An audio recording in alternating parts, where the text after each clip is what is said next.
Bagaimana langkah Gus Muhaimin untuk menaikkan peringkat Indonesia di SGIE? Pertanyaan adalah soal terminologi teknis. Pada level ini bisa dijawab dengan Google sebetulnya. Terus terang SGIE saya nggak paham. SGIE itu apa? Saya mau bertanya Pak mengenai strategi Mas Gibran yang tadi mengajukan pertanyaan dengan istilah-istilah sulit. Dan terlihat sekali Gus Imin dan juga mungkin Pak Mahfud tadi kesulitan untuk menjawab itu. Apa yang tampak tadi malam itu masih jauh dari sisi substansial yang kita harapkan bisa dengar. Media asing soroti Gibran, juluki Nepo Baby.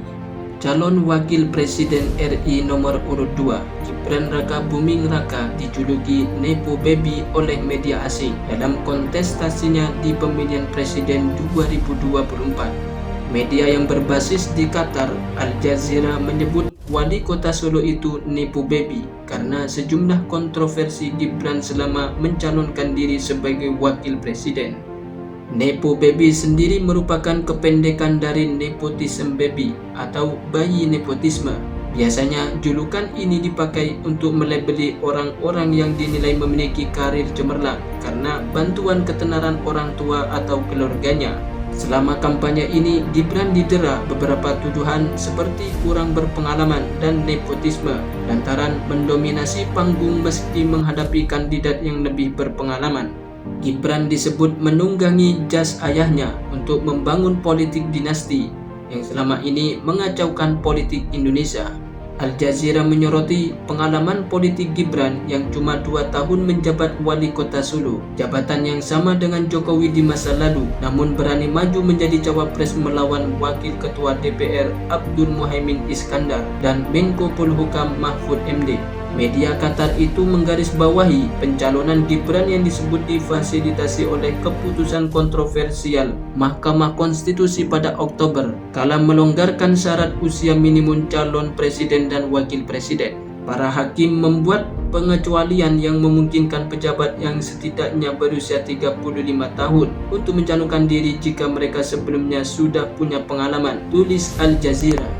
Kendati begitu, Al Jazeera juga menyoroti pandangan sejumlah pengamat yang menilai penampilan Gibran melebihi ekspektasi masyarakat yang memandangnya rendah.